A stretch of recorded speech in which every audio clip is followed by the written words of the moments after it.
Hi అండి, welcome back to our channel Telugu kitchen. ఈరోజు మన కిచెన్లో మనం చేసుకోబోయే వంట ఏంటంటే ఎగ్ కర్రీ. ఆ ఎగ్ కర్రీ కూడా డిఫరెంట్గా చేసుకుందాం. ఎప్పుడు ఒకేలా చేసి బోర్ కొట్టినప్పుడు ఇలా ఒకసారి ట్రై చేయండి. చాలా టేస్ట్ ఉంటుంది, సింపుల్గా అయిపోతుంది. దానికోసం నేను ఒక 4 గుడ్లు తీసుకున్నాను. ఇందులో గుడ్లు మునిగేంత వాటర్ పోసుకొని చూడండి, కొద్దిగా ఉప్పు వేసుకొని ఇప్పుడు ఉడకబెట్టేసుకుందాం. గుడ్లు మనకు కరెక్ట్గా 10 నిమిషాల్లో ఉడికిపోతాయి. నేను డిఫరెంట్ స్టైల్లో ఎగ్ కర్రీ అని చెప్పాను కదా, దానికోసం మనం గుడ్లు ఉడకబెట్టుకున్నాం. ఇందాక అవి మొత్తం ఈ ప్లేట్లో ఒలిచిపెట్టేసుకోండి. ఇప్పుడు ఇది ఎగ్ కీమా కర్రీ అనమాట. ఇందాక చెప్పలేదు కదా, ఎగ్ కీమా కర్రీ రెడీ చేసుకున్నాము. అది ఎలా చేయాలో చూపిస్తాను. ఇప్పుడు చూడండి, ఇట్లా గ్రేడర్ ఉంటుంది కదా ఇంట్లో మీ దగ్గర, ఇట్లా గ్రేడర్ ఒకటి తీసుకుని ఇలా చిన్న ఉంటాయి కదా, ఈ చిన్న సైజు తీసుకోండి. అందులో ఇట్లా ప్లేట్ పెట్టుకుని ఎగ్ ఉంది కదా, ఎగ్ తీసుకొని నేను ఇట్లా గ్రేట్ చేసుకోవాలి. మొత్తం ఎల్లో మొత్తం అంతా గ్రేట్ చేసి చూడండి. ఇట్లా మొత్తం గ్రేట్ చేసేసుకున్నాను నేను 4 గుడ్లు. చూడండి ఇట్లా వచ్చింది కదా, చూసారా? నేను ఇలా రెడీ చేసుకోవాలి కర్రీ అనేది చూపించేస్తాను. జరిగింది కదా. ఇప్పుడు ఆయిల్లో ఒక ఉల్లిపాయ ఇట్లా చిన్న కట్ చేసుకున్నాను, 2 సగాలు. ఆ ఉల్లిపాయ మొత్తం అందులో వేసేసుకున్నాం. ఇది కొంచెం ట్రాన్స్పరెంట్ వచ్చే వరకు వేగనివ్వాలి ఉల్లిపాయను. ఉల్లిపాయను పొడుగ్గా కట్ చేసి మళ్ళీ మధ్యలో 2 కట్ చేసి అంతే, మరీ చిన్నవి కాదు. ఇది కొంచెంసేపు వేగనిద్దాం. కొద్దిగా ఉప్పు వేసుకొని వేగనిస్తే త్వరగా వేగిపోతే, అది మీకు తెలుసు కదా. చూడండి, ఇప్పుడు ఇందులో ఒక 3 పచ్చిమిరపకాయలు తీసుకున్నాను. అవి ఇట్లా పెద్ద పచ్చిమిరపకాయలు, అందుకే ఇన్ని కట్ చేశాను అనమాట. ఇవి కూడా వేసుకొని బాగా వేగనిద్దాం.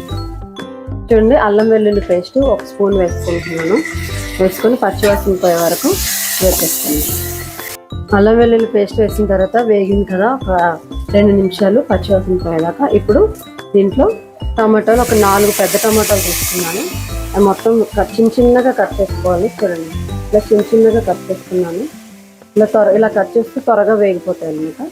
ఇప్పుడు ఇవి ఇట్లా కలిపేసుకొని టమాటాలు బాగా మగ్గిపోయే వరకు వేగనివ్వాలి. బాగా మగ్గిపోవాలి మెత్తగా. చూడండి, బాగా మగ్గుతుంది కదా, ఆయిల్ కొంచెం పైకి వస్తుంది కదా. ఇప్పుడు ఈ టైంలో ఒక స్పూను, అంటే ఒక హాఫ్ టేబుల్ స్పూన్ ఉంటుంది, ఇది గరం మసాలా, ధనియాల పొడి 2 వేసేసుకున్నాను. చూడండి, సాల్ట్ కూడా తగినంత, మీ కారాన్ని మీది టేస్ట్కి తగినట్టు వేసుకోండి. ఇది కొద్దిగా పసుపు, ఇందులోనే కారం కూడా మీకు తగినంత వేసుకోండి. నేను 1 స్పూన్ ఉంటుంది అంతే, అది వేస్తున్నాను. ఓకేనా? ఇవన్నీ వేసుకుని ఒక్కసారి కలిపేస్తున్నాను. ఇది మొత్తం ఇట్లా మసాలా అంతా కలిసేలాగా కలిపేసుకున్న తర్వాత ఒక 1 మినిట్ ఇలాగా మగ్గనివ్వాలి. మసాలా మొత్తం పట్టుకునేలాగా. పట్టుకున్న తర్వాత ఏం చేయాలి చూపిస్తాను. మసాలా చూడండి దానికి పట్టుకుంది కదా, చూడండి కొంచెం ఆయిల్ పైకి వస్తుంది. ఈ టైంలో కొద్దిగా వాటర్, అంటే ఇది 1/2 కప్పు, ఇది 1 కప్ కదా, దీంట్లో సగం వేసుకున్నాను. 1/2 కప్పు వాటర్ వేసుకుని ఇట్లా కలిపేసుకుందాం. ఇది ఇప్పుడు వెంటనే మనం ఎగ్ వేసేసుకోవచ్చు. దీనికి ఎక్కువ టైం ఏం పట్టదు, ఇది ఉడకాల్సిన అవసరం లేదు. ఇప్పుడు మనం గ్రేట్ చేసి పెట్టుకున్నాం కదా ఎగ్, 4 గుడ్లు ఏవైతే తీసుకున్నామో ఇది మొత్తం అందులో వేసేస్తున్నాం. ఈ కర్రీ చాలా బాగుంటుంది, ఒకసారి ట్రై చేసి చూడండి, డిఫరెంట్గా కూడా అనిపిస్తుంది. మొత్తం ఈ 4 గుడ్లు గ్రేట్ చేసుకున్నవన్నీ ఇందులో వేసేసుకున్నాం. గుడ్లు మొత్తం వేసేసుకున్నాం కదా.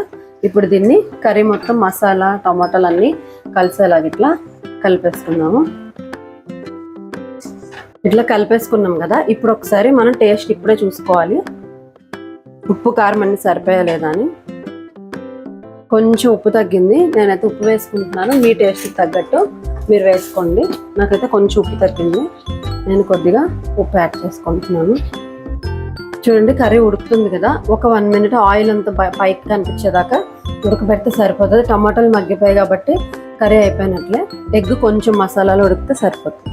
ఇదే ఒక 1 మినిట్ ఉంచేసి చూపిస్తాను. ఆయిల్ చూడండి పైకి ఆయిల్ వస్తుంది లైట్గా. ఇప్పుడు ఈ టైంలో ఒక 1/2 స్పూను గరం మసాలా, చికెన్ మసాలా అయినా వేసుకోవచ్చు మీ ఇంట్లో ఉంటే. దాంతోపాటు కరివేపాకు నేను ఎప్పుడు చెప్తాను కదా, లాస్ట్లో వేసుకొని ట్రై చేయండి అని. కొంచెం కరివేపాకు, కొద్దిగా కొత్తిమీర వేసుకొని ఒక 1/2 మినిట్ ఉంచేసి మనం స్టవ్ ఆఫ్ చేసేసుకోవచ్చు. ఇది ఇట్లా కలిపేసుకుందాం. చూడండి, మన కర్రీ రెడీ అయిపోయింది. ఇంక ఇప్పుడు డిష్ అవుట్ చేసేసుకుందాం. మన ఎగ్ కీమా కర్రీ రెడీ అయిపోయింది కదా. చూడండి, చూడడానికి కూడా కలర్ఫుల్గా ఉంది కదా. ఎప్పుడైనా మనం చేసిన వంట చూడడానికి కలర్ఫుల్గా ఉంటే తినడానికి కూడా ఇంకా బాగుంటుంది అన్నమాట. ఇది ఒకసారి ట్రై చేసి ఎలా ఉందో చెప్పండి. ఈ వీడియో కనుక నచ్చినట్లయితే లైక్ చేయండి, షేర్ చేయండి, నా ఛానల్ సబ్స్క్రైబ్ చేసుకోండి. Thanks for watching.